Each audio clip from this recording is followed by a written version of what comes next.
Ok, on est parti. Bon, je vais juste pour voir rapidement où est-ce qu'on en était. J'ai pas avancé très vite la dernière fois, ben j'ai pas fait grand chose en fait.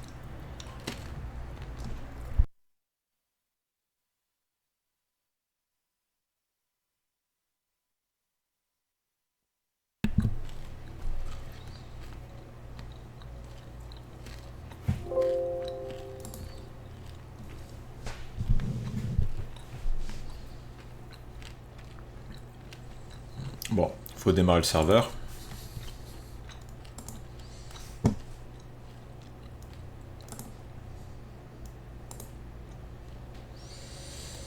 Ça rame un peu, hein.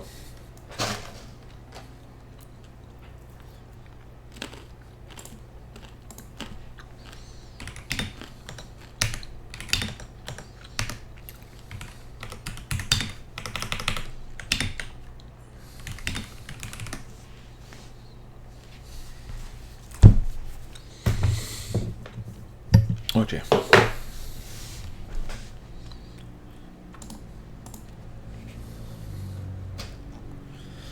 Euh, Boum. Ok, lorsque je me login, on a le mode édition qui apparaît. Et au clic sur mode édition, bon, on veut display la modale. Et bon, la dernière fois, moi, j'ai suivi le tuto de GraphiCart, mais apparemment j'ai merdé à un point et ça n'a pas fonctionné comme prévu. Donc on va reprendre à zéro. L'étape... ouais, c'est ici. Donc l'étape 3. Tutoriel fenêtre. Modal de GraphiCart. Bon, je vais revoir la vidéo du début. Je vais mute mon micro et ça va être ça pour ce live. Juste avant... Ouais, parce que je l'avais commencé, mais j'ai supprimé tout ce que j'ai fait pour être sûr de repartir de bon pied. Donc ça, ça, tout ça on supprime.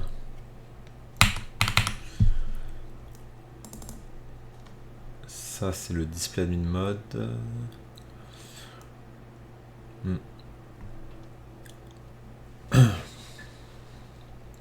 Ça on va le laisser puisque je vais de toute façon je dois le mettre à un certain moment. Ça on peut l'enlever. Ok, ok. Ça c'était dans le app.js, le login, je n'en ai plus besoin pour le moment. Le style, ça va être... Ouais, mais ça je vais le laisser parce que je sais qu'il n'y a pas d'erreur qu'on peut faire en CSS, au pire c'est du réajustement. À part si j'ai... Ouais, non. Dans la façon d'écrire le mot. Donc c'est vraiment le aside. Et on est parti. Allez, je coupe le micro.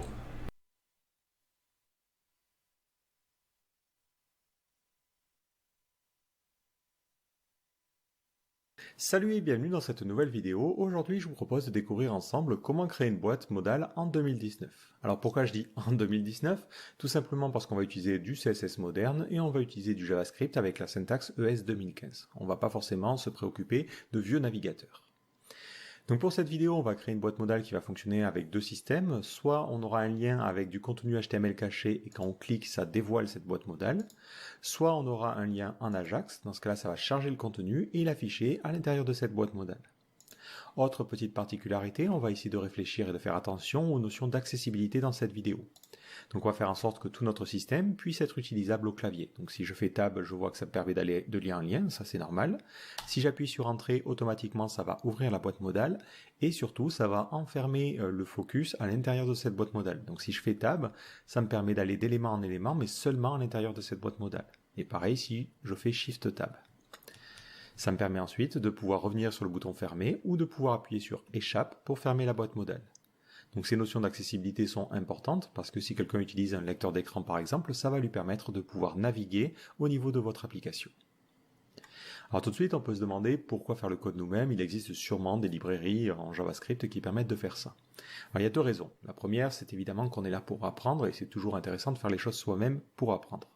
L'autre raison, c'est que ça va nous permettre de pouvoir modulariser et de faire les choses comme on veut. Donc si jamais on a des fonctionnalités à rajouter, on pourra le faire simplement, alors qu'avec une librairie externe, ça peut être un petit peu compliqué. Donc ceci étant dit, on est parti. Donc je vais commencer par créer un nouveau fichier que je vais appeler index.html. J'utilise Visual Studio. Il aura une encre qui permettra, je vais mettre un petit lien. Donc le lien c'est assez classique. Il aura une encre qui permettra d'aller vers l'élément qui a l'ID modal 1.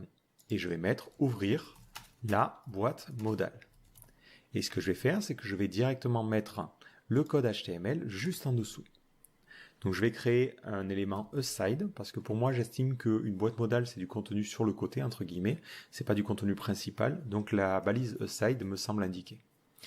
Je vais mettre un ID modal 1, ça me permettra de faire la correspondance entre le lien et cette boîte modale. Maintenant je vais réfléchir aux éléments dont j'ai besoin pour le style CSS. Donc, globalement j'ai besoin de deux éléments.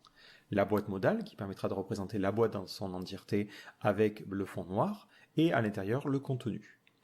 Donc je vais donner une classe modal à cet élément-là, et à l'intérieur, je vais créer une div qui aura la classe modal wrapper, qui sera le bloc blanc qui contiendra justement notre code HTML.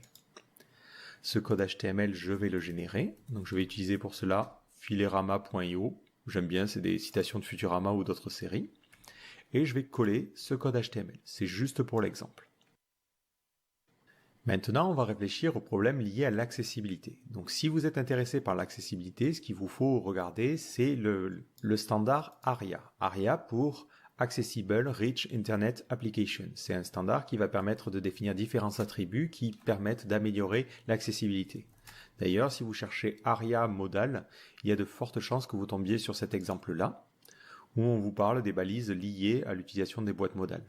Donc, c'est génial parce que ça va vous aider un petit peu et vous guider. Donc globalement, on doit indiquer que cet élément-là, par défaut, il est caché.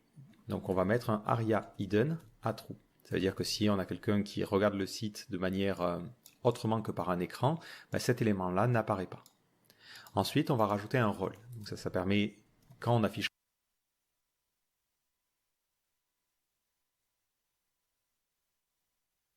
justement notre code HTML. Ce code HTML, je vais le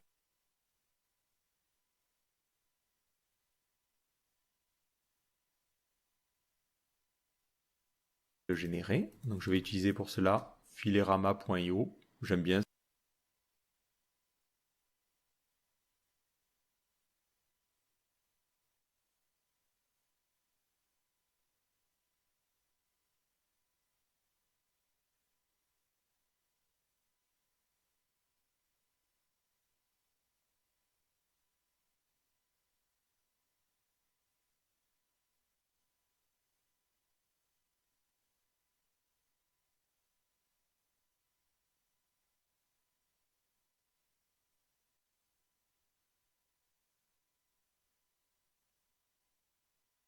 C'est des citations de Futurama ou d'autres séries. Et je vais coller ce code HTML. C'est juste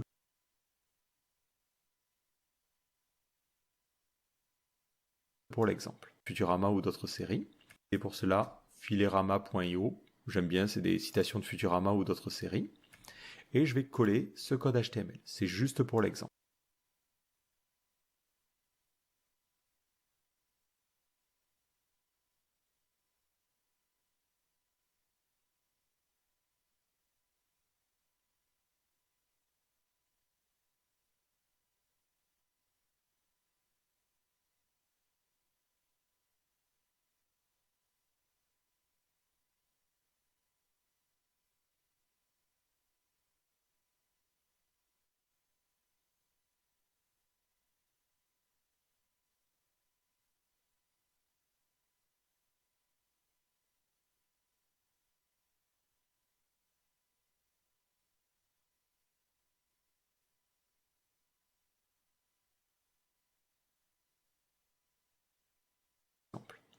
Maintenant, on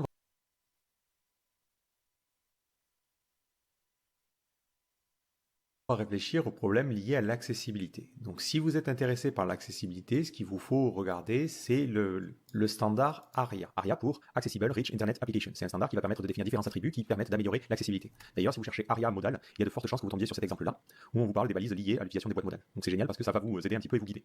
Donc globalement, on doit indiquer que cet élément-là, par défaut, il est caché. Donc on va mettre un ARIA hidden à true. C'est-à-dire que si on a quelqu'un qui regarde le site,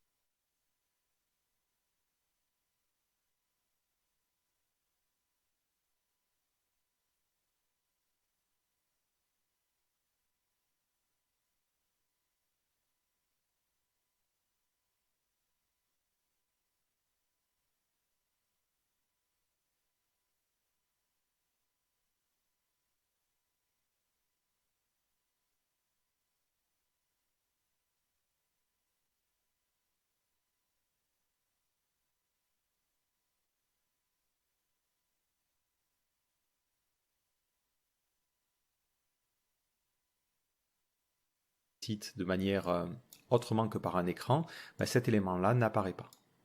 Ensuite, on va rajouter un rôle. Donc ça s'appelle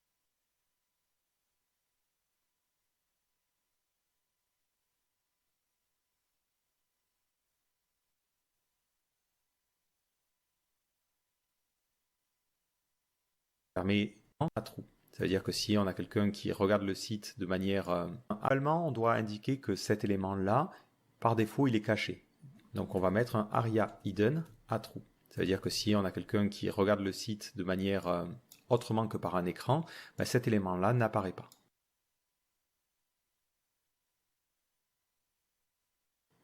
Ensuite, on va rajouter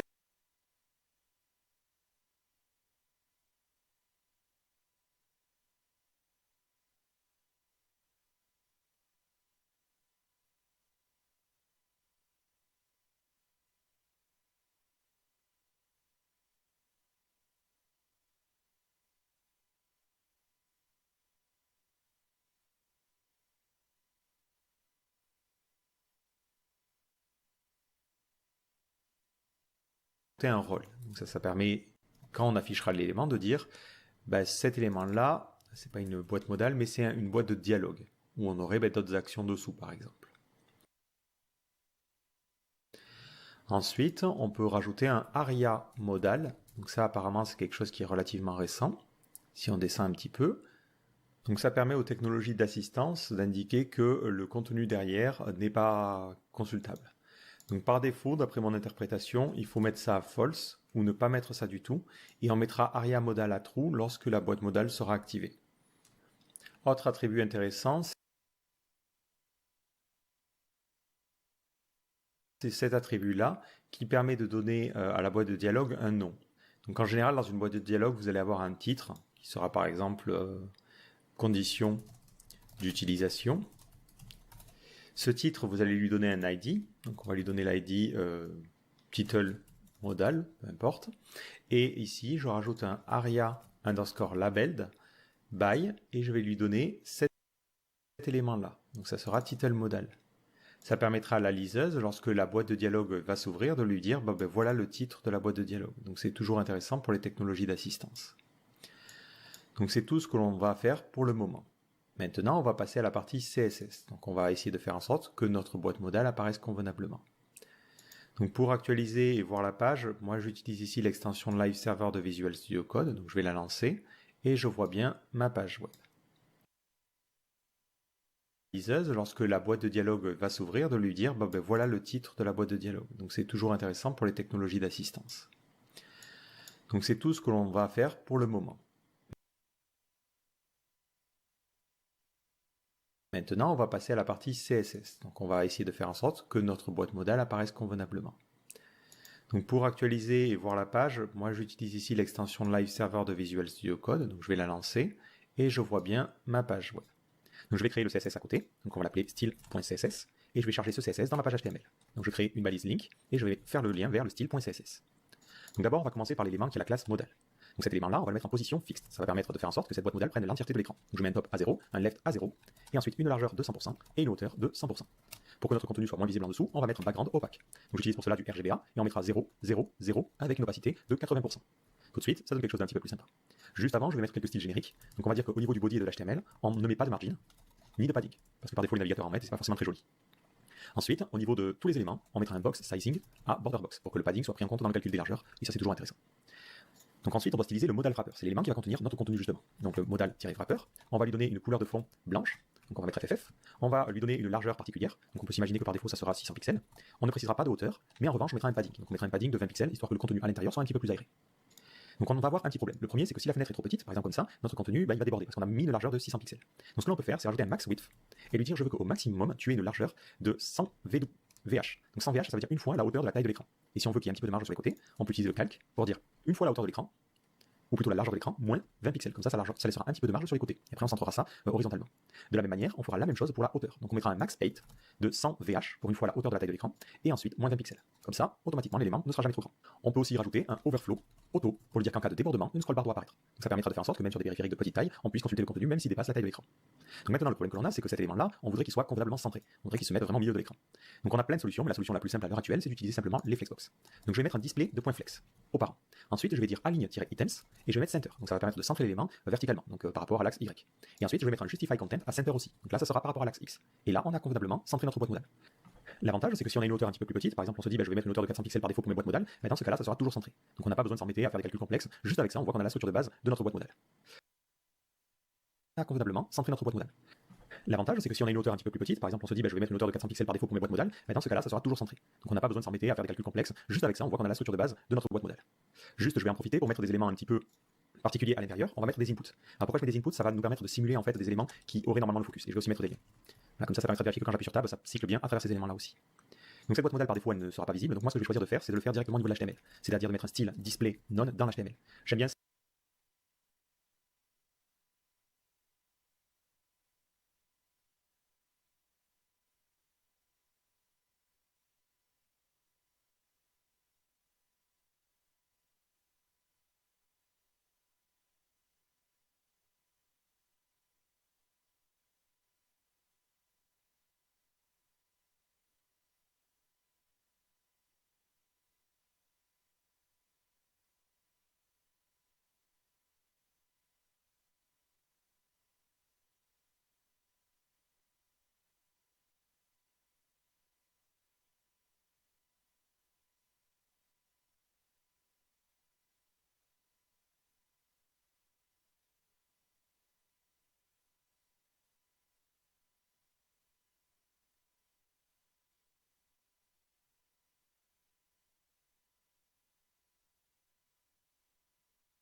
cette approche-là parce qu'elle me permet de directement savoir que cette boîte modale est masquée.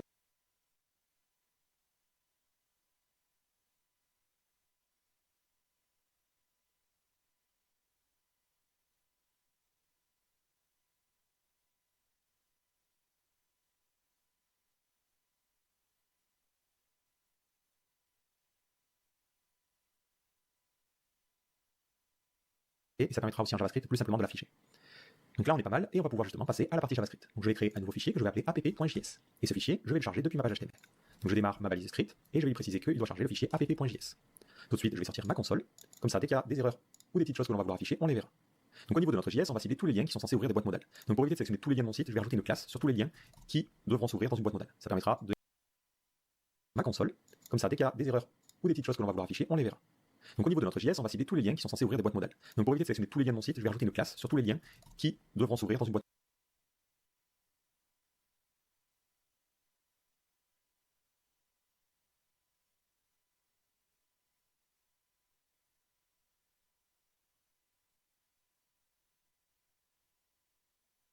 modale. Ça permettra d'éviter de sélectionner tout.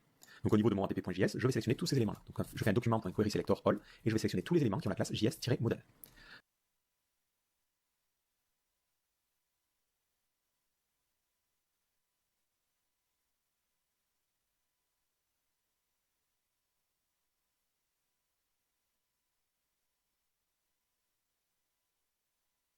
Je vais peut-être gagner un petit peu de place à cet endroit-là. Et pour chacun de ces éléments-là, je vais écouter le clic. Donc je peux ici directement utiliser la méthode forEach. Donc ça faudrait normalement un polyfill pour des vieux navigateurs. Et je vais sélectionner chaque lien. Pour chaque lien, je vais lui dire ajoute un event listener. Et quand on va cliquer sur ce lien, je veux que tu appelles une fonction qui va s'appeler openModal. Donc cette fonction, je vais aller la créer. Donc je crée une constante qui s'appelle openModal.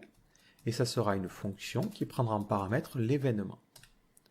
Tout de suite, je fais un prevent default parce que on ne veut pas que le clic sur le lien fonctionne convenablement.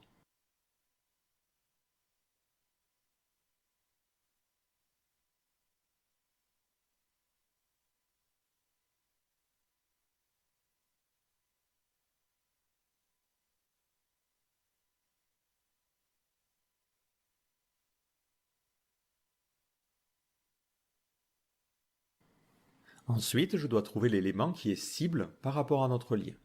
Donc ça veut dire que sur le lien, donc ça sera e.target, je veux récupérer l'attribut href.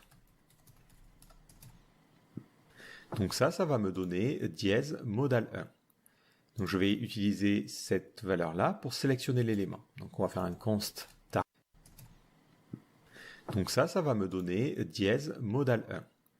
Donc je vais utiliser cette valeur-là pour sélectionner l'élément. Donc on va faire un const target égale document.querySelector et on va sélectionner l'élément qui correspond. Donc on part du principe que l'utilisateur fait ça convenablement et qu'il y a toujours un élément qui correspond. On pourrait ici mettre une petite erreur si jamais on ne trouve rien. Mais voilà. Sauf que j'ai écrit cette ligne au mauvais endroit. Hop, c'est ici. Maintenant, je dois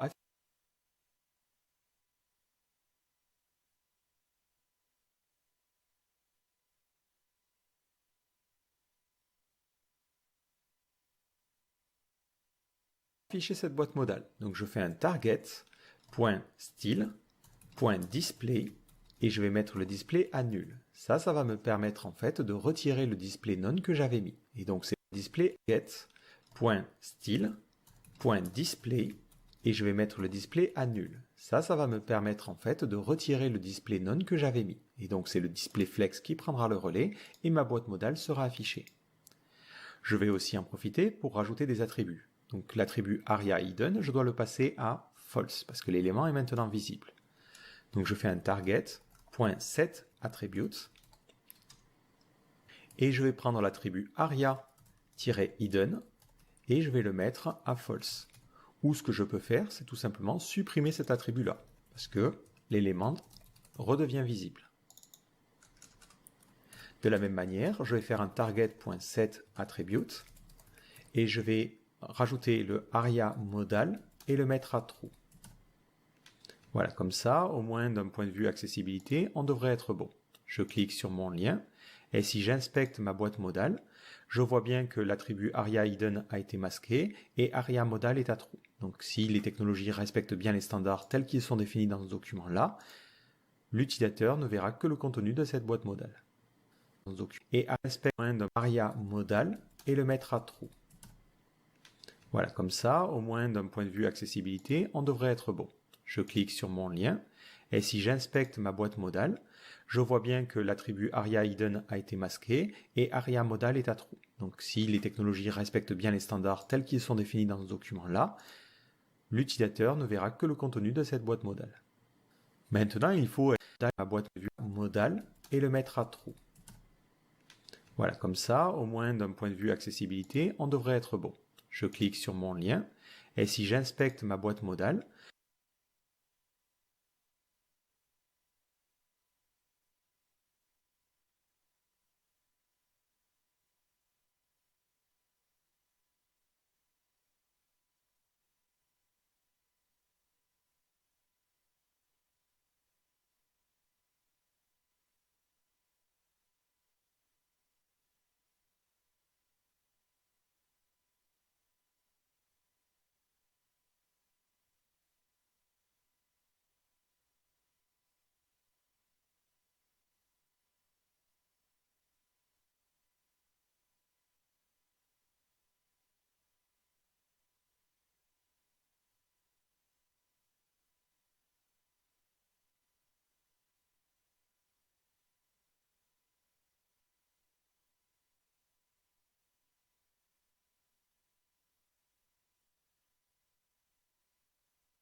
modale.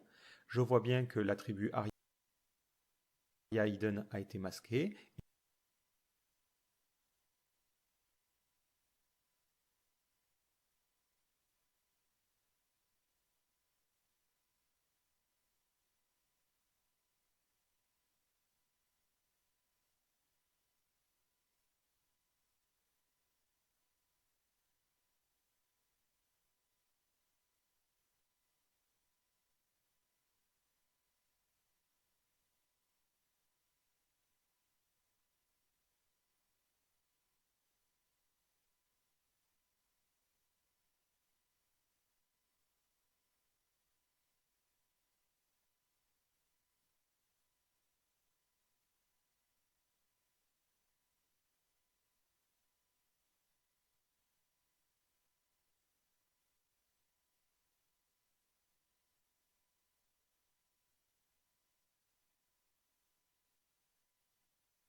Et à respect, je vais prendre l'attribut hidden, et non. Je vais aussi en profiter.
Pour rajouter des attributs. Donc l'attribut retirer le display none que j'avais mis.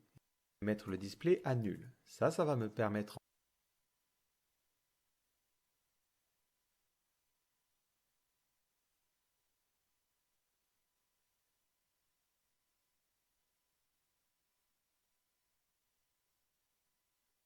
en fait de retirer le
le display none que j'avais mis. Et donc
c'est le display flash.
Ça va me permettre en fait de retirer le display none que j'avais mis. Et donc c'est le display flex qui prendra le relais et ma boîte modale sera affichée.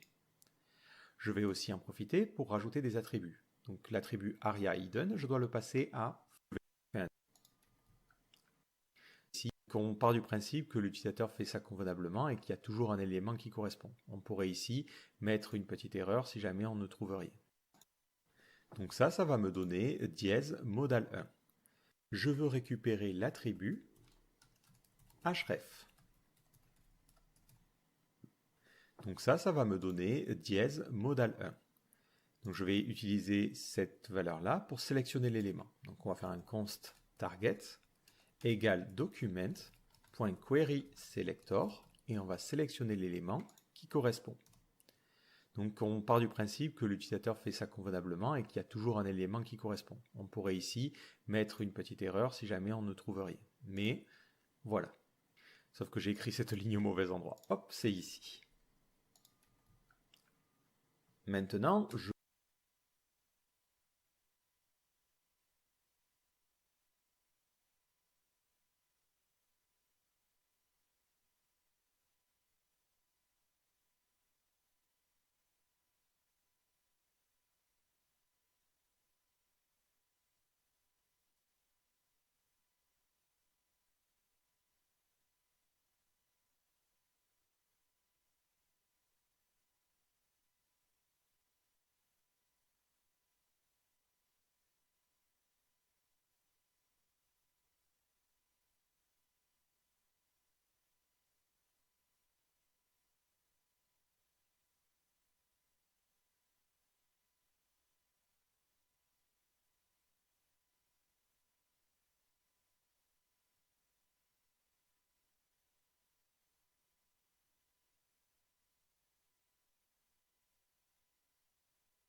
je dois afficher cet attribut que j'ai à cet attribut hidden, mais cet attribut.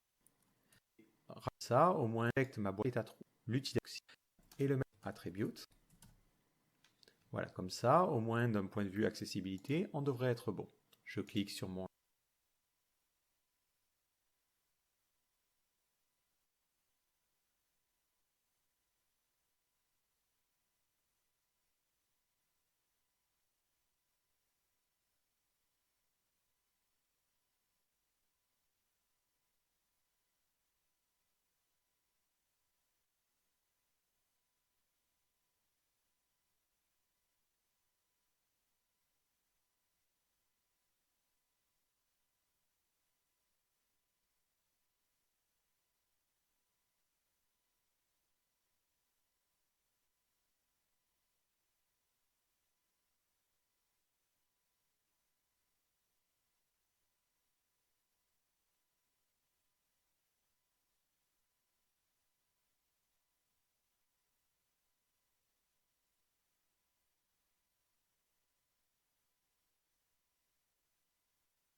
Bon, après exactement 1h, 16 minutes et 5 secondes de galère.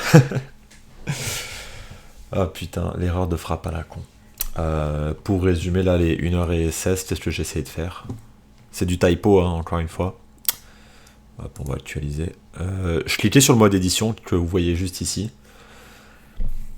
Et malheureusement, ici au niveau de mon code, dans le href, j'ai oublié le petit dièse. Donc ce petit dièse m'a fait perdre 1 heure facilement. Et le dernier quart d'heure que j'ai perdu, c'est parce que le remove attribute là, j'avais juste fait un remove. J'ai oublié de mettre attribute. Voilà, voilà. On va pouvoir continuer, donc je vais recouper mon micro et en espérant ne pas retrouver ce genre d'erreur par la suite.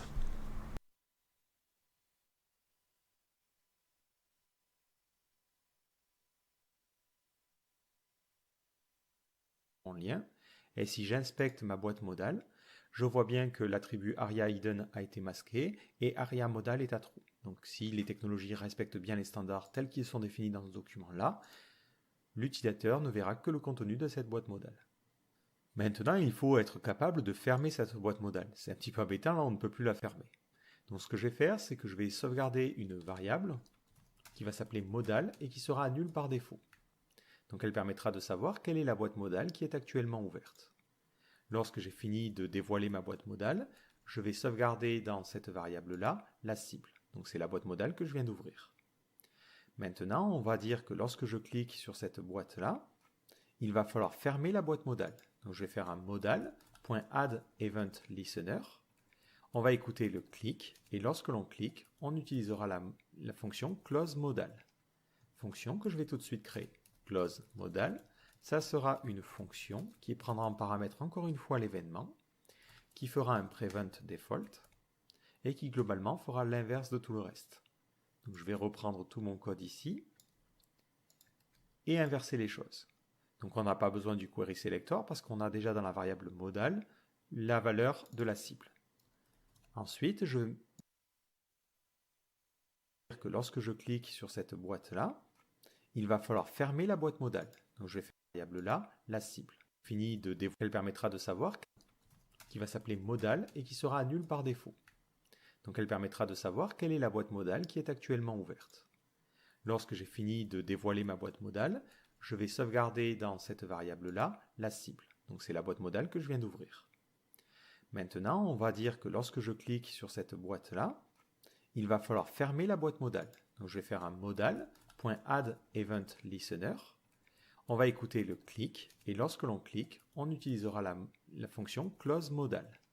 Fonction que je vais tout de suite créer. closeModal, ça sera une fonction qui prendra en paramètre encore une fois l'événement, qui fera un prevent default et qui globalement fera l'inverse de tout le reste. Donc je vais reprendre tout mon code ici et inverser les choses. Donc on n'a pas besoin du query selector parce qu'on a déjà dans la variable l'inverse de tout le reste. Donc je vais reprendre tout mon code ici et inverser les choses. Il fera un prevent default et qui globalement fera l'inverse de tout le reste. Donc je vais reprendre tout mon code ici et inverser les choses. Donc on n'a pas besoin du query selector parce qu'on a déjà dans la variable modal la valeur de la cible. Ensuite, je mets un display none pour remasquer la boîte modale. Je vais définir un attribut aria hidden et le passer à true parce que l'élément doit être masqué. Ensuite, le aria modal, je l'enlève.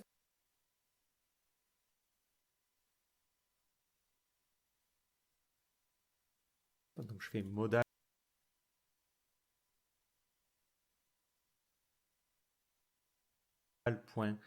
.remove attribute et je supprime l'attribut aria modal.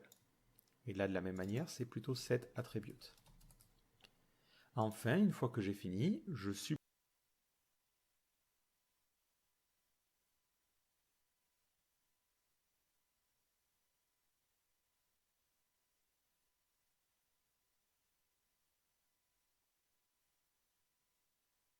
le listener, donc remove event listener, et enfin, je remets modal à nul. Donc si d'ailleurs on essaie de fermer une modale qui n'existe pas,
pas, ce n'est pas la peine de faire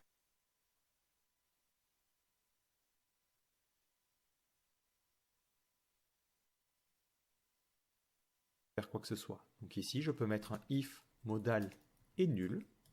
Ça veut dire qu'on essaie de faire un main modal non existante. Je return directement. Ça permet de ne pas aller plus loin. On s'arrête là.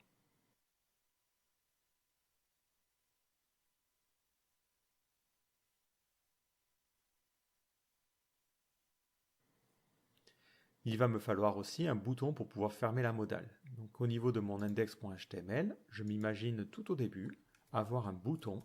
Donc c'est un bouton vraiment parce que c'est pas quelque chose qui mène vers une encre ou quoi que ce soit. Et ce bouton, je vais lui dire fermer la boîte modale. Donc toujours mettre du texte, quitte derrière en CSS à changer ça dans une icône, mais au moins une liseuse sera capable de comprendre ça. Et c'est quelque chose qui mène vers une encre ou quoi que ce soit, un modèle, on s'arrête là. Je return directement.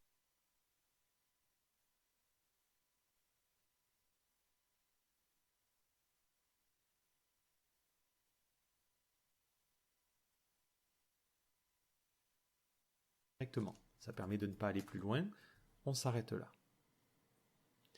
Il va me falloir aussi un bouton pour pouvoir fermer la modale. Donc au niveau de mon index.html, je m'imagine tout au début avoir un bouton.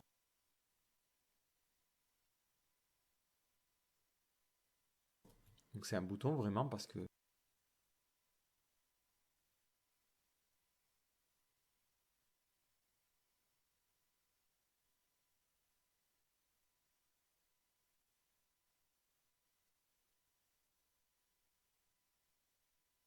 c'est pas quelque chose qui mène vers une encre ou quoi que ce soit. Et ce bouton, je vais lui dire fermer la boîte modale. Donc toujours mettre du texte, quitte derrière en CSS à changer ça dans une icône, mais au moins une liseuse sera capable de comprendre ça. Et là, je vais rajouter une classe particulière qui sera la classe js-close, modal. Ou js modal close, allez, peu importe. Alors je préfixe les classes par JS lorsque ce sont des classes qui n'ont pas attrait au style, mais qui ont attrait vraiment au fonctionnement JavaScript. Ça me permet de mieux séparer les choses. Donc lorsque j'ouvre une boîte modale, je vais lui dire de trouver l'élément qui correspond.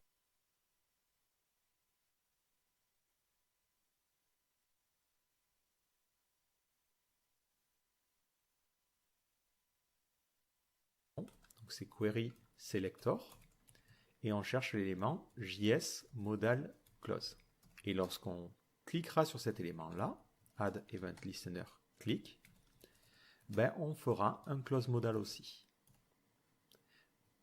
Lorsque je ferme ma boîte modale, il faudra que je pense à supprimer ce listener-là. Comme ça, on nettoie vraiment notre boîte modale complètement. Donc, listener. Lorsque je ferme ma boîte modale, il faudra que je pense à supprimer ce listener-là. Comme ça, on nettoie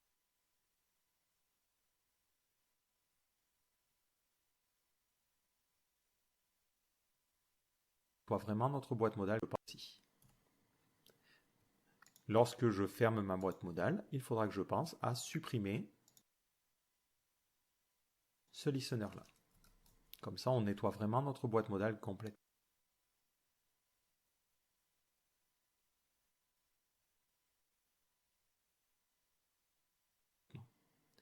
Donc je réactualise ma page, je clique sur ouvrir la boîte modale, ça marche bien, je clique n'importe où, ça ferme la boîte modale.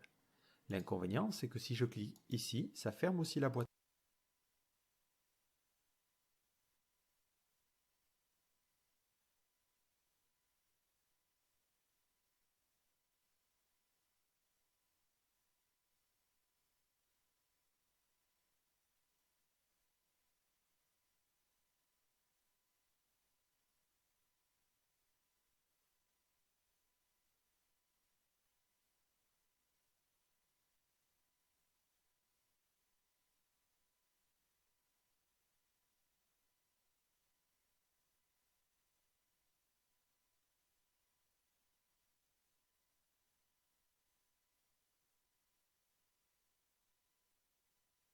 modale. Je réactualise. Comme ça, on nettoie vraiment notre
il faudra que je aussi j'ai manqué les choses qui n'ont pas attrait au style, mais qui ont attrait vraiment au fonctionnement JavaScript.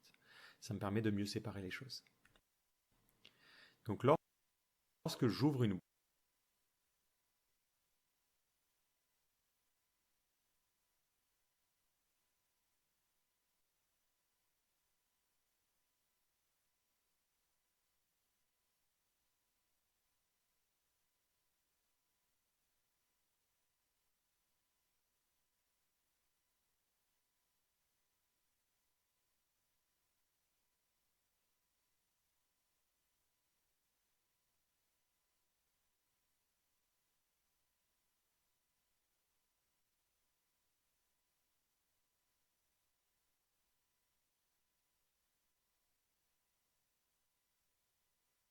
boîte modale, je vais lui dire de trouver l'élément qui correspond. Donc c'est query selector.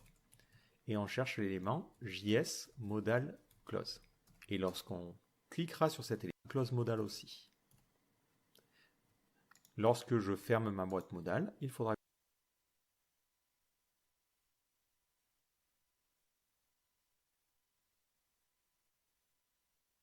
que je pense à supprimer ce listener-là. Comme ça, on nettoie vraiment notre boîte modale complètement. Donc je réactualise ma page, je clique sur ouvrir la boîte modale, ça marche bien, je clique n'importe où, ça ferme la boîte modale. L'inconvénient, c'est que si je clique ici, ça ferme aussi la boîte modale. Donc ce que je vais faire ici, c'est que je vais créer une nouvelle fonction qui s'appelle stop propagation.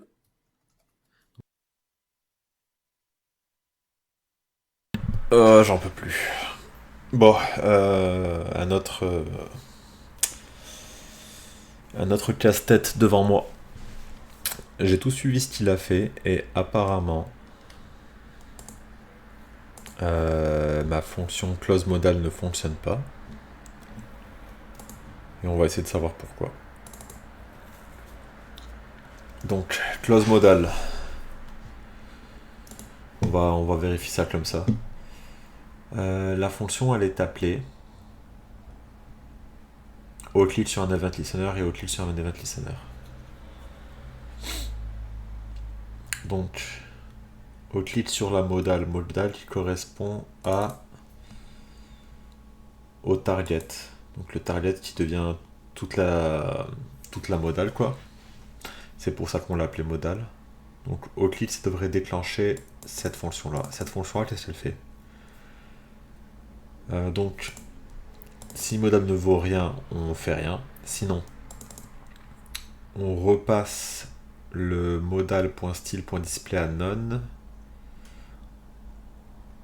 On set attribute le aria hidden, on le remet à true parce que là on l'avait remove. Et et le aria modal qui était à true, on enlève juste tout l'attribut. On supprime aussi l'event. Alors ça je sais pas pourquoi, mais on supprime l'event listener de close modal parce que si on le fait pas,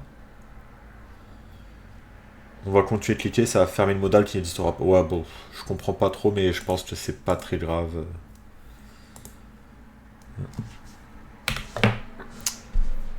Ensuite, modal équivaut à nul.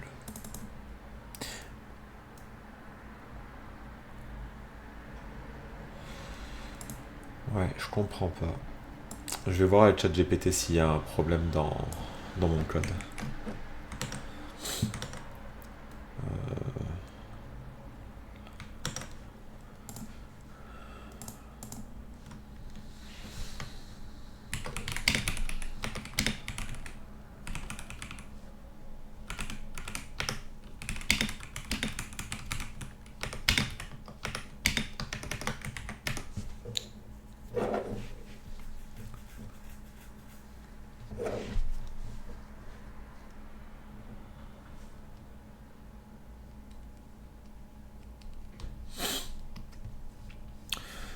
Ah ouais, ce serait juste un problème de let au lieu du const.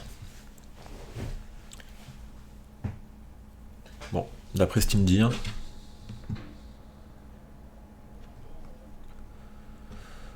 On va essayer avec let. Donc, ça on actualise, on va d'abord ici mettre un let au lieu d'un const. Boum, ok, non, c'était vraiment juste ça.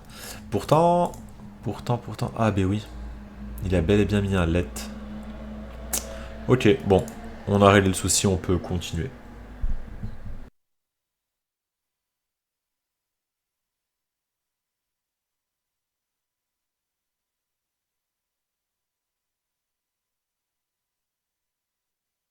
Donc c'est une fonction on ne peut plus simple, elle prend en paramètre l'événement et elle fera un e.stop_propagation.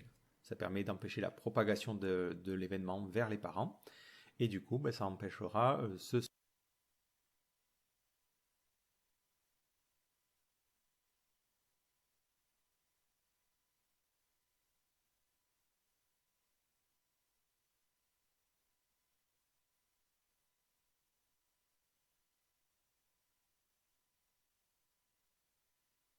ce problème de clic à l'intérieur du contenu. Je pars du principe que ma boîte modale ne contiendra toujours qu'une div. Donc ce que je peux faire, c'est peut-être rajouter une classe ici, JS modal stop, pour dire que c'est cet élément-là qui doit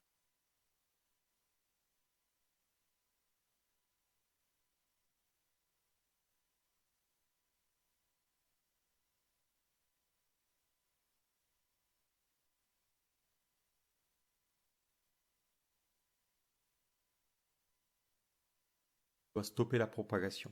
Et comme je l'ai fait pour le close, je fais un petit query selector, je rajoute un event listener et j'appellerai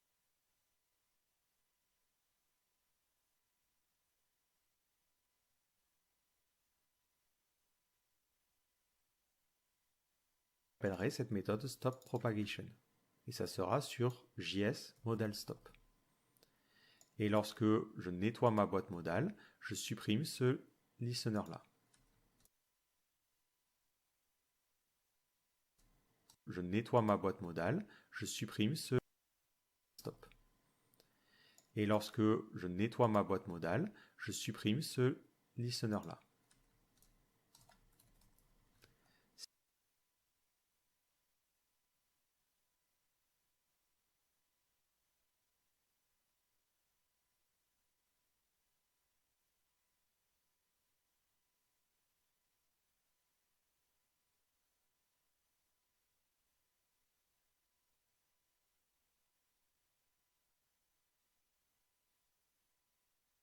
Si maintenant j'essaie de réactualiser la page, j'appuie ici, je clique à l'intérieur, ça ne fait rien.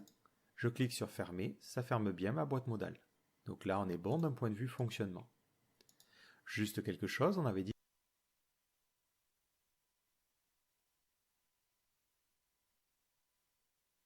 qu'on doit supporter le fonctionnement du clavier. Donc ça veut dire que lorsqu'on appuie sur échappe, il faut fermer notre boîte modale. Je peux pour cela écouter la pression sur les boutons. Donc on fait un window.add_event_listener et on va écouter l'événement key down. Donc c'est une fonction qui prend en paramètre un événement de type keyboard event et ensuite on peut, pour l'instant on va faire un console.log, regarder la touche qui a été appuyée.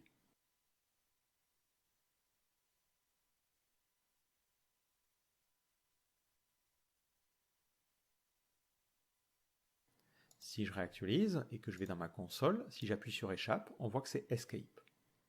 Donc il me suffit ici de lui dire if e.key égale escape avec un E majuscule ou e.key égale esc. Alors ça, j'ai remarqué certains navigateurs renvoient pas forcément le même nom de touche, donc autant être précis.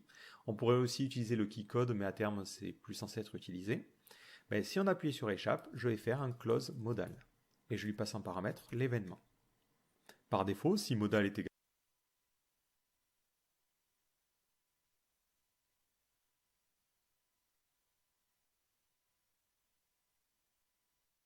à nul, ça ne fera rien. Donc ça n'empêchera pas du tout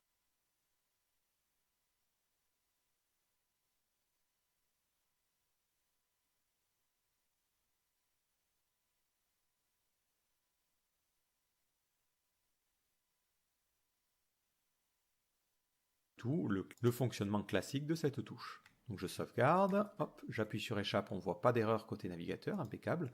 J'appuie sur échappe, ça ferme bien ma boîte modale. Maintenant, un petit peu plus compliqué. Imaginons on part sur une navigation clavier. J'appuie sur Tab, ça me permet d'aller au premier lien. Si je rappuie sur Tab, ça part sur le focus du navigateur, ce qui est tout à fait normal.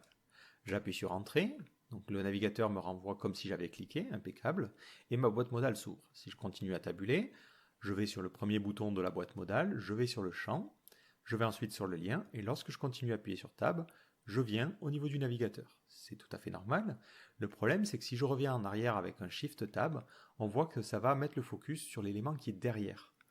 Alors que moi, je voudrais enfermer le focus de l'utilisateur dans cette boîte modale.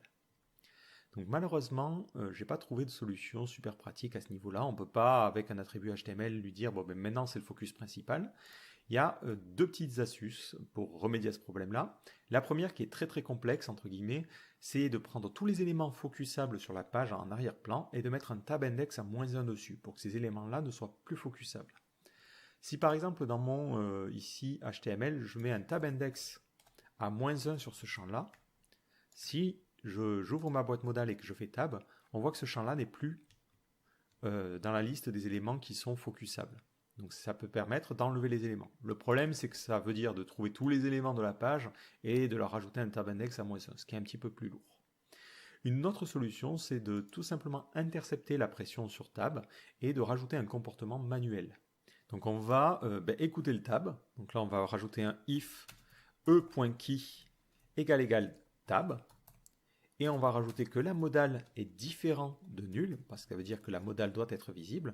Mais dans ce cas-là, on va appeler une méthode qui s'appellera focus in modal.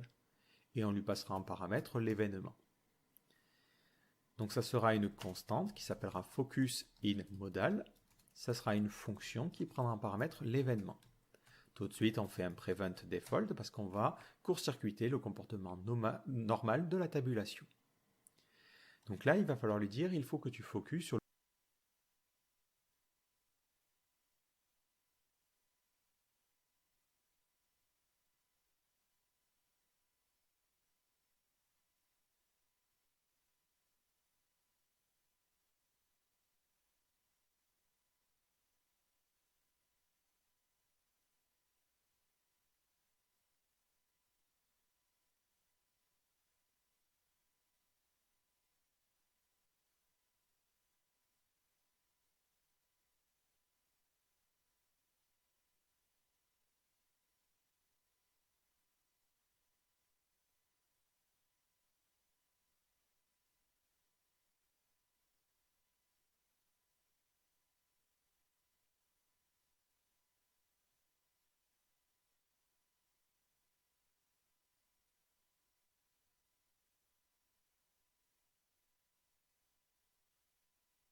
le premier élément à l'intérieur de la boîte modale. Donc ça veut dire d'être capable de récupérer l'ensemble des éléments focusables dans notre boîte modale. Donc je vais créer un sélecteur qui va me permettre justement de connaître les éléments sélectionnables. Donc tout ce qui est focusable pour moi, c'est un bouton. On a ensuite les liens et on a ensuite les inputs et les text area. Si j'ai oublié des choses, on le rajoutera plus tard à cet endroit-là. Et je n'ai pas forcément donné de variable, on va l'appeler focusable selector. Lorsque j'ouvre la boîte modale, je vais trouver tous les éléments qui sont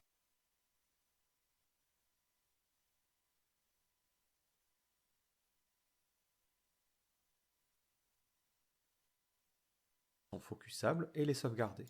Donc ça veut dire que je dois aussi créer une variable qui, elle, pourra changer, qui sera focusable avec un S. Et ça sera par défaut un tableau vide. Lorsque la boîte modale s'ouvre, donc à cet endroit-là, d'ailleurs je me dis pour plus de logique, on pourrait mettre ici modal directement.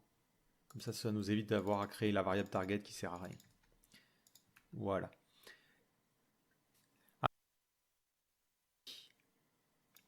Modal directement. Comme ça nous évite d'avoir à créer la variable target qui sert à rien.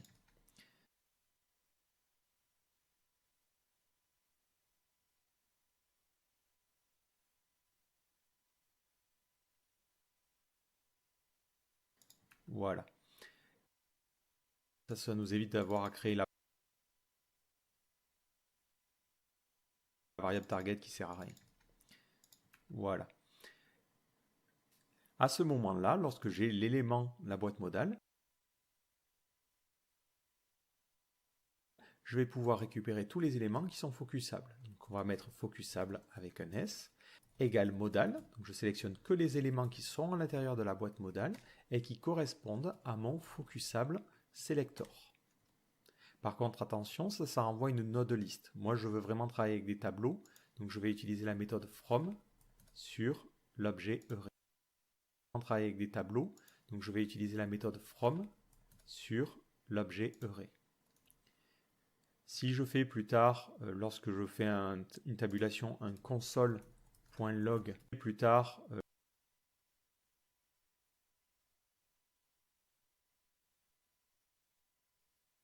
lorsque je fais l'objet array.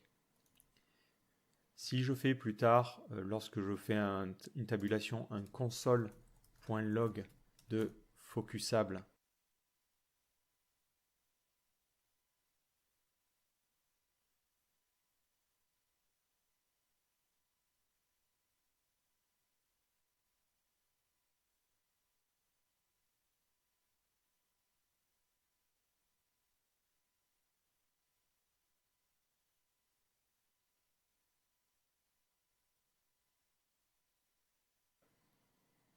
avec un S, ben ça va me donner l'ensemble des éléments qui sont focusables. Si je fais tab, ça ne me donne rien pour le moment. J'ouvre ma boîte modale, je fais tab.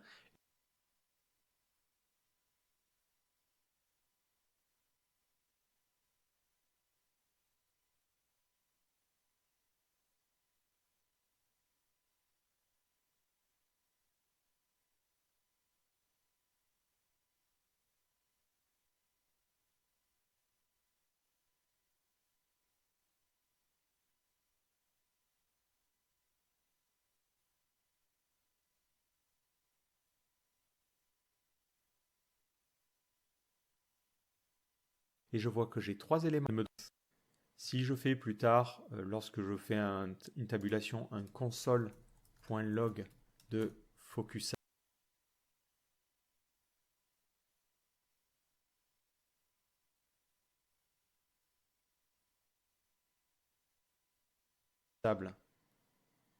avec un S, ben ça va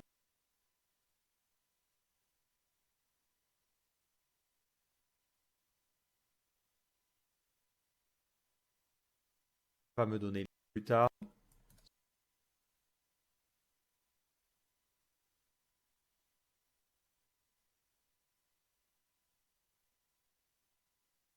sur l'objet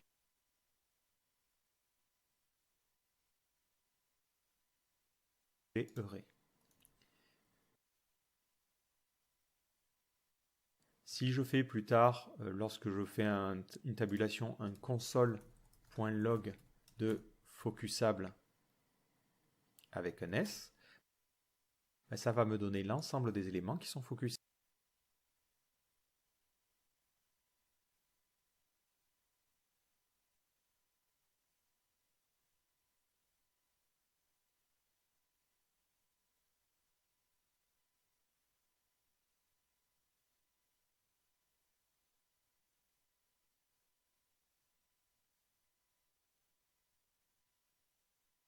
Si je fais tab, ça ne me donne rien pour le moment. J'ouvre ma boîte modale, je fais tab, et je vois que j'ai trois éléments à l'intérieur. Le bouton qui correspond à ce bouton-là, le champ et le lien qui est un petit peu plus bas. Donc c'est impeccable.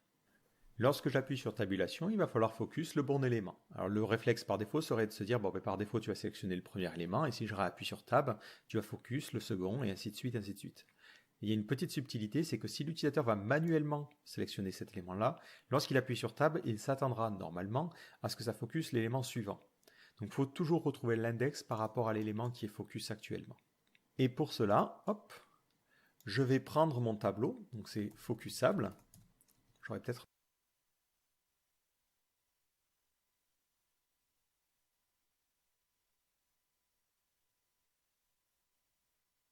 dû l'appeler Focusable Elements. pour pouvoir faire la différence, mais je prends mon tableau focusable et je vais lui demander de trouver l'index de l'élément qui est actuellement focus. Donc l'élément qui est actuellement focus, on peut le récupérer en faisant un modal, parce qu'on sait qu'on est dans une boîte modale, query selector, et je trouve le premier élément qui correspond au sélecteur de point focus.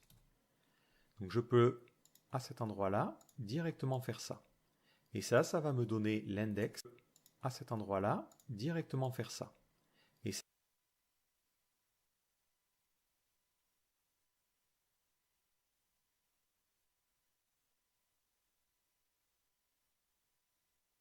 ça va me donner l'index de l'élément qui est actuellement focus, si c'est un élément qui correspond à ça.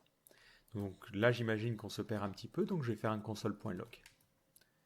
Donc je réactualise. Je clique sur ma boîte modale et j'appuie sur Tab. Et il me sort une petite erreur en me disant null is not a function. Donc ça veut dire que cette fonction-là renvoie nul, parce que pour l'instant, j'ai cliqué manuellement, donc il n'y a pas vraiment d'éléments qui ont le focus. Donc lorsque je fais un query selector, ça me donne nul. Mais effectivement, là, il attend plutôt une fonction. Donc on va l'appeler f, et on va lui dire de trouver l'élément qui correspond à l'élément focus.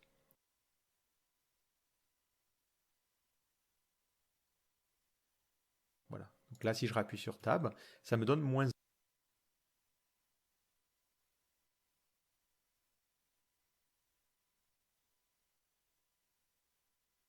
Ça veut dire qu'il n'a trouvé aucun élément dans ce tableau. Si je sélectionne ce champ-là et que j'appuie sur Tab, il me donne l'index 1.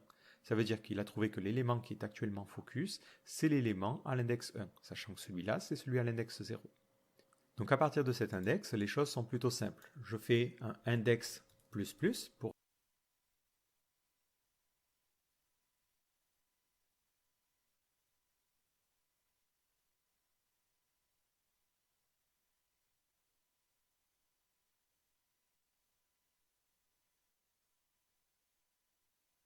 focus, c'est l'élément à l'index 1, sachant que celui-là, c'est celui à l'index 0.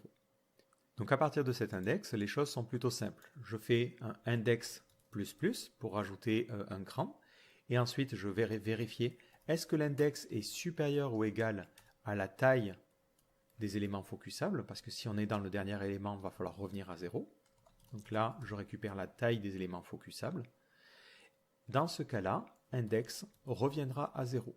Et maintenant que ce cas est géré, je peux prendre l'ensemble des éléments focusables, je trouve l'élément à l'index indiqué, et je lui applique la méthode focus, pour qu'automatiquement il soit focus. Donc j'appuie ici, j'appuie sur Tab, et je vois que je suis sur ce second champ, je continue, ça met le focus sur ce lien-là, et lorsque je fais Tab, ça revient ici. Alors je ne sais pas trop pourquoi, lorsque j'utilise la méthode focusable, je trouve l'élément à l'index indiqué, et je lui applique la méthode focus, pour qu'automatiquement il soit focus. Donc j'appuie ici, j'appuie sur Tab, et je vois que je suis sur ce second champ, je continue, ça met le focus sur ce lien-là, et lorsque je fais Tab, ça revient ici. Alors je ne sais pas trop pourquoi, lorsque j'utilise la méthode focus, on ne voit pas le petit halo bleu par défaut que le navigateur mettrait si on utilisait les tabulations convenablement. Donc vu que je n'ai pas trouvé de super solution, pour le coup on va faire ça au niveau du CSS. Donc je vais lui dire sur tous les éléments qui ont le focus, mais il faudrait faire quelque chose d'un petit peu plus joli, on va rajouter un box shadow de 0 pixels, de 0, 0, 10 pixels de spread, et on va mettre du bleu. C'est un peu bourrin, mais maintenant si je fais Tab, on voit bien les éléments qui sont focus. C'est pour l'exemple. Mais là, on est bien enfermé dans la boîte modale. Petit inconvénient, c'est que si je fais Shift plus Tab, il faut que ça remonte en arrière. Donc on peut détecter si Shift est appuyé. Donc on va mettre peut-être un debugger ici, si vous voulez voir la tronche qu'a cet événement-là. Donc je réappuie, j'appuie sur Tab, et le debugger bloque l'exécution de mon script. Si je fais E, je peux voir l'ensemble des informations de mon événement. Donc moi ce qui m'intéresse, c'est de savoir si on appuyait sur Shift. Si je scrolle un petit peu, on a ici Shift Key qui permet de savoir si oui ou non Shift est pressé ou non. Donc ça me permet simplement de changer ma condition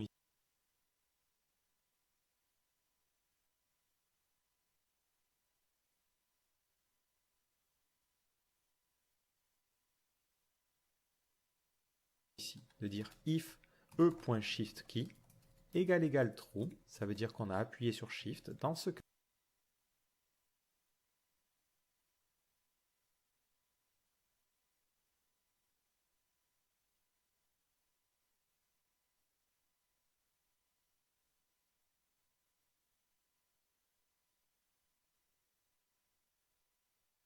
cas-là, il faudra aller dans le sens inverse. Dans le cas contraire, on fera bien un index plus plus. L'inconvénient, c'est que le fait de faire un index moins moins peut nous permettre d'arriver à un index négatif. Donc on va lui dire, si l'index est inférieur à 0, ça veut dire qu'on était au premier élément et on a souhaité reculer. Dans ce cas-là, l'index sera égal au dernier élément. Donc c'est focusable.length moins 1. Ça permet comme ça de boucler à l'intérieur.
Donc je clique, j'appuie sur Tab, donc je vois que je cycle bien à travers ces éléments, et si je fais Shift, ça permet de remonter, et je suis bien bloqué à l'intérieur de ma boîte modale.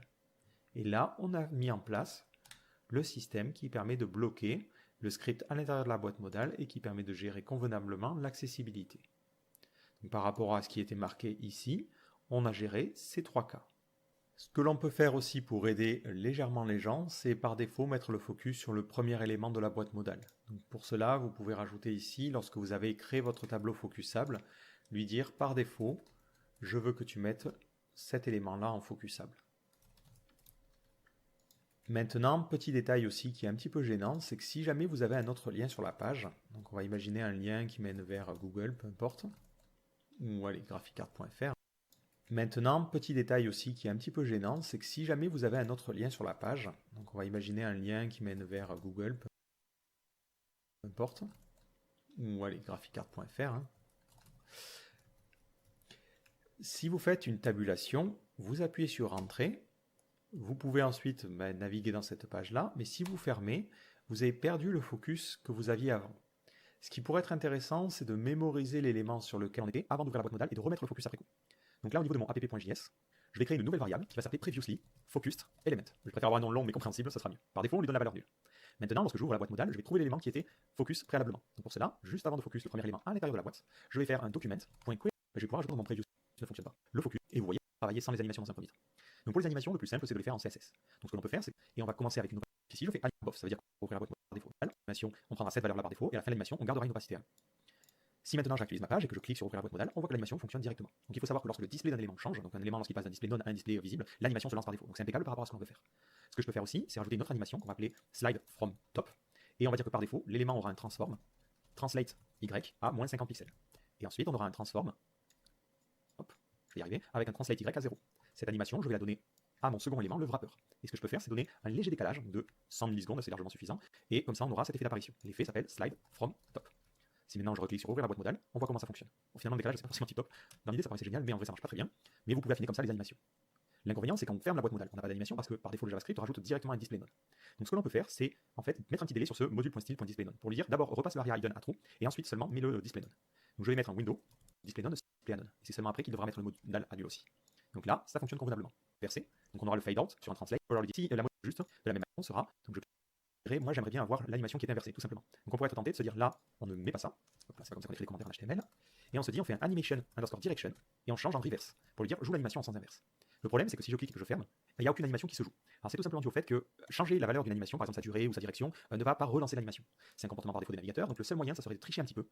C'est pas forcément un petit peu d'un point de vue performance, parce qu'on va demander au navigateur de redessiner, mais on peut faire un modal.style.display et lui mettre un display node. Ensuite, on fait un modal.offsetWidth. Ce offset width va demander au navigateur de quelle fois que l'animation se rejoue, à la fois pour l'ouverture et le lancement que animation direct. Plutôt que d'avoir un timeout ici, écoutez, la fin fait que quand vous avez fermé, vous n'allez pas voir la totalité de l'animation, ce qui est un petit peu dommage. Donc ce que vous pouvez faire, c'est plutôt qu'avoir ce set timeout, faire un modal.addEventListener et écouter l'événement animation end. Et c'est seulement lorsque cet événement est lancé que vous allez redéfinir un modal à 0 et remettre le display node. Comme ceci. Donc si je réactualise, lorsque je vais fermer, bon, le problème c'est que la seconde animation elle bloque un petit peu les choses, on va imaginer, allez, on est vraiment bourrin, on a une animation bien lente, mais lorsque je clique sur fermer, l'animation a bien le temps de se jouer en entier, le addEventListener, et qu'une fois ça ouvre, créé, qui fait exactement ce que l'on vient de faire, sauf qu'elle va avoir l'avantage, vu qu'elle est nommée, on n'a pas le bug que l'on vient d'observer. Je clique sur ouvrir la boîte modale. Là, on rajoute le event listener maintenant. Et lorsque je reclique sur ouvrir, on a plus ce listener qui va masquer la fichier que je vais appeler modal.html. À l'intérieur, je vais y créer mon code comme je vous l'avais dit maintenant. Et lorsque je reclique sur ouvrir, on a plus ce listener qui va masquer la boîte modale. Donc, dernière petite chose qu'on doit régler, c'est la partie Ajax. Donc, comme je vous l'avais dit, on aimerait bien par exemple avoir une nouvelle page. Donc, je vais créer un nouveau fichier que je vais appeler modal.html. À l'intérieur, je vais y créer mon code HTML, donc classique avec des liens, du texte, n'importe quoi. Et j'aurai à l'intérieur une boîte modale qui aura l'ID modal2. Moi, ce que j'aimerais bien faire sur ma page HTML, c'est plutôt que de simplement mettre une encre, mettre un lien et lui dire il faudrait que tu ouvres la boîte qui s'appelle modal2, mais dans la page modal.html. Là, c'est un petit peu plus compliqué.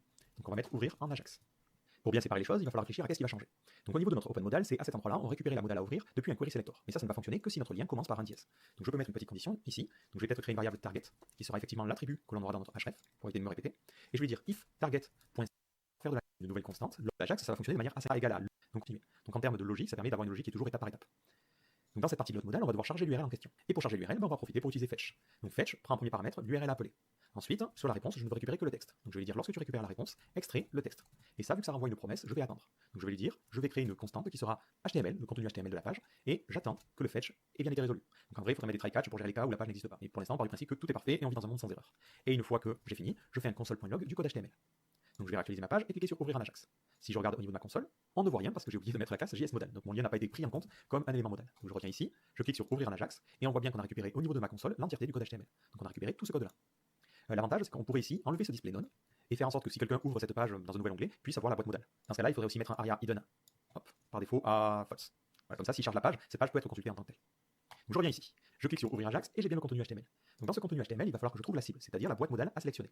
Donc au niveau de mon JS ici, j'ai besoin de récupérer la seconde partie de l'URL, c'est la partie après le dièse. Donc la solution la plus simple, c'est selon moi de faire un url.split et je split mon URL par un dièse. Et je vais récupérer la seconde partie, donc c'est la partie numéro 1. Là encore une fois, je pars du principe que tous les liens Ajax auront toujours un dièse avec la seconde partie. Et je vais sauvegarder cette variable-là dans une constante qui va s'appeler target, qui me permettra d'avoir le sélecteur à sélectionner. Et je rajoute un dièse devant. Donc si j'ai besoin de débugger, n'hésitez pas à le faire si vous êtes un petit peu perdu avec la valeur que vont prendre les différentes variables. On aura notre contenu HTML et ensuite notre cible qui sera simplement dièse modal2. Donc le problème c'est qu'on a l'HTML ici sous forme de simples textes. Là, qui sont vraiment minimales et qui prennent beaucoup moins. Create, on le sauvegarde, j'utilise ma page sélectionnée par modal2 et pour l'élément négatif, comme ça on va pouvoir. Parce que vous avez c'est plus document.body.append et je clique sur ouvrir en Ajax et mon système c'est un loader ou quelque chose pour indiquer à l'utilisateur. Et je vais remettre des animations, ne posera pas de problème. Si je clique sur ouvrir en Ajax, donc on va créer une constante qui va s'appeler existe. Donc si l'élément permet de court-circuiter toute la partie, je vois qu'il réutilise directement plutôt que de répéter, fonctionne d'un point de vue, on peut le faire assez simplement.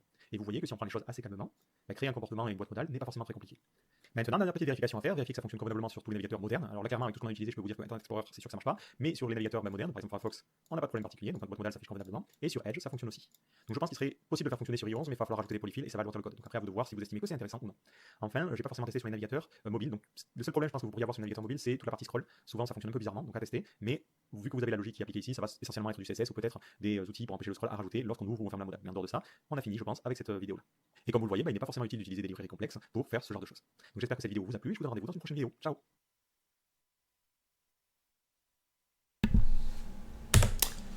Ok, bon, j'ai voulu regarder le tuto jusqu'au bout pour voir si je ratais pas quelque chose.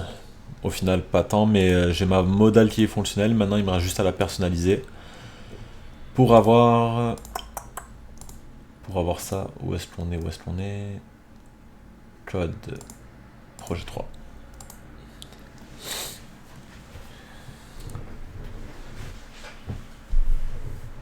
Alors, donc la modale, elle ressemble...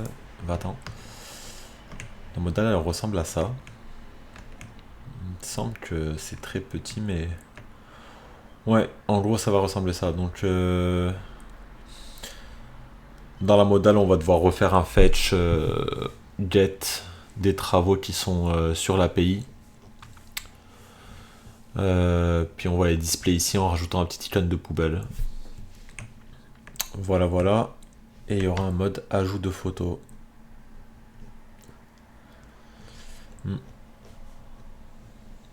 D'ailleurs, je vois qu'en mode édition, je suis supposé rajouter un petit bouton modifier, donc on va le faire à la prochaine fois. C'est à peu près ça. Voilà, voilà. Merci d'avoir regardé cette vidéo, c'était très laborieux. 1 heure de tuto, plus 1 heure de bidouillage pour voir ce qui va pas. Alors c'était tout con, hein, c'était un hashtag mal placé. Enfin bref. Allez, salut!